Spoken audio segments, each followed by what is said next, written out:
वंदे मातरम। नमस्कार, जय श्री राम। राहुल गांधी को लेकर के मेरे एक दो वीडियो खूब वायरल भी हुए, क्योंकि मेरी चिंता उनके साथ में है। दरअसल क्या है, हमें सब पक्षों की चिंता और सब पक्षों का विज़न लेकर के बात करना होती है चैनल पर। तो जब राहुल का जिक्र आता है, उल्लेख आता है, तो मैंने पहले भी कहा है कि देश के दो नेता ऐसे रहे हैं जिनकी छवि मेरे मन में आरंभ में बड़ी अच्छी रही है। एक राहुल गांधी जब 2003-04 के मध्य वे एक फ्रेश लड़के के रूप में राजनीति में आए थे और देश की उम्मीदें, जैसे उनके पिताजी राजीव गांधी जी ने देश में उम्मीदें जगाई थी, यद्यपि बाद में वो असफल हो गए और कई सारे भ्रष्टाचार के आरोप ये सब लगा। राहुल जी को लेकर के मैं जी शब्द भी लगा रहा हूँ, उनको लेकर के भी बहुत अच्छे भाव बने थे और एक ऐसा साफ सुथरा लड़के के रूप में 2003 में आए। लेकिन कालांतर में जो मनमोहन की सरकार आई और वे मोहन और मन दोनों से हट करके और वे कहीं एक पाकिस्तान परस्ती, देश के संसाधनों पर तो पहला अधिकार मुस्लिमों का है, और ऐसे वाक्य बोलते बोलते अंतोगत्वा वे भी निगाह से उतरे और बाद में कुर्सी से भी उतर गए। 2014 में फिर आए नरेंद्र मोदी, उम्मीद की किरण लेकर के। मैं पहले भी किसी वीडियो में मैंने कहा है कि देश 10 साल के कुशासन में इतना अघा गया था कि उस समय नरेंद्र मोदी जी की जगह शायद अन्य कोई नेता भी आता तो भी उसको सिर आंखों पर देश की जनता लेती, क्योंकि कांग्रेस के कुशासन, भ्रष्टाचार, हाहाकार, अव्यवस्था, देश के खिलाफ ही सोचना, ऐसा किसी पार्टी का मत बन जाए और ऐसा ही मत जनता में फैल जाए कि ये पार्टी तो केवल उसमें पाकिस्तान परस्त लोगों का,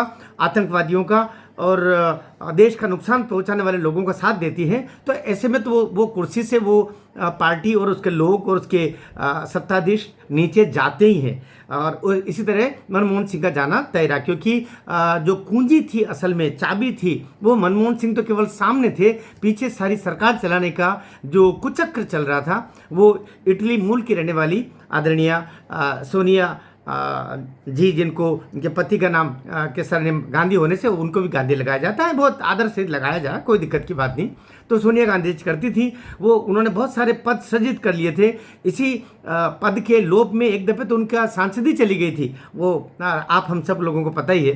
तो वो चलाती थी। कालांतर में हम राहुल की बात करें तो राहुल इस समय असफलता के बहुत सारे रिकॉर्ड बना दिए, लगातार असफल, सैकड़ों चुनाव में वे हारे हैं। शायद बहुत मुश्किल कहीं जीते भी होंगे तो षड्यंत्र पूर्वक जीते होंगे। जैसे कि शुरू में उनकी 54 सीटें थी लोकसभा में, बाद में 45 सीटें रह गई 2019 में, लेकिन 24 में आते उनकी 45 से 90 हो गई, एक षड्यंत्र के तहत कि कांग्रेस ने बड़ा ही एक नियोजित तरीके से विदेशी इशारों पर एक षड्यंत्र खेला कि ये जो एनडीए की सरकार है अर्थात नरेंद्र मोदी की सरकार है अर्थात भारतीय जनता पार्टी की सरकार है, ये संविधान बदल देगी, आरक्षण खत्म कर देगी, ये कहते हुए हमारे दलित बंधुओं को भड़काया। दूसरा एक और उन्होंने बड़ा ही षड्यंत्रकारी एक ऐसा असत्य चला, ऐसा एक सा भ्रम फैलाया कि वे हर महिला को 8-8 हज़ार रुपया हर महीने देंगे, 8,000 रुपया हर महीने को देंगे, जो संभव ही नहीं, दूर दूर तक संभव नहीं, लेकिन और वो भी केंद्र के द्वारा। तो ये एक खुला झूठ बोला गया था और झूठ में आखिर कुछ तो फंस ही जाते हैं। आखिर प्रभु श्री राम भी एक स्वर्ण हिरण के जाल में फंस गए थे ना।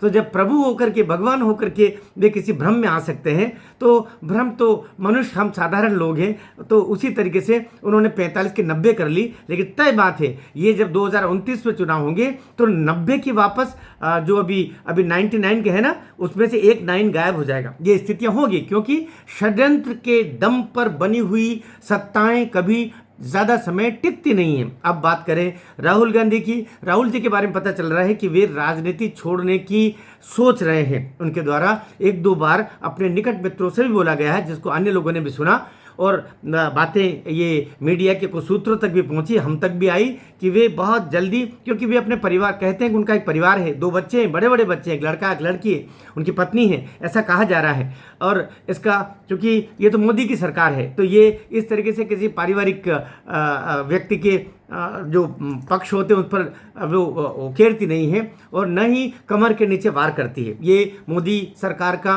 तरीका ही नहीं है और ये होना भी नहीं चाहिए।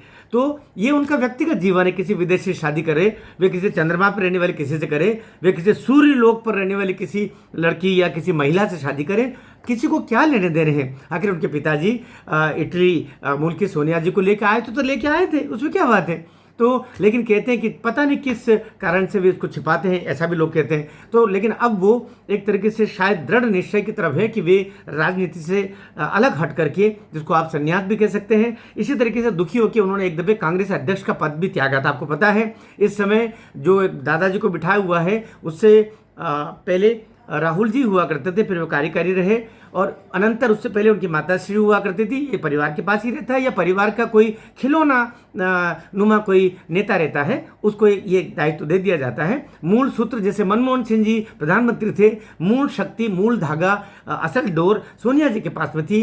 अभी भी कांग्रेस अध्यक्ष के रूप में खड़गे जी हो, लेकिन खड़गे जी के पीछे भी मूल सूत्र किसके हाथ में है? गांधी परिवार कह लीजिए आप, सोनिया जी, राहुल जी, थोड़ा बहुत प्रियंका जी भी। यदि प्रियंका जी को राजनीति में वो आधे अधूरे मन से ही लाया गया है, उनको सोनिया जी कहते हैं कि उस तरीके से पसंद नहीं करती है, वो कहीं लड़के का ज़्यादा ध्यान रखते हुए वो चाहती उसको ही राहुल जी को आगे लेके आए। लेकिन राहुल लगातार असफल, लगातार असफल, लगातार असफल, लगातार असफल, लगातार असफल।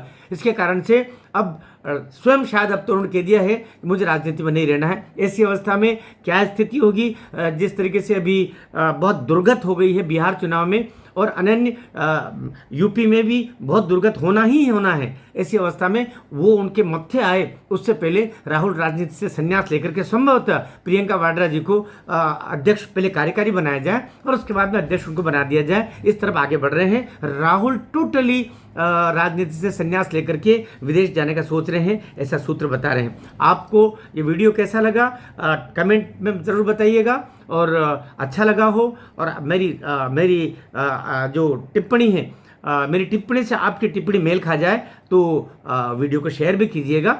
सब्सक्राइब अब तक चैनल को नहीं किया तो भी कीजिएगा, मैं आग्रह करता हूँ। भारत माता की जय।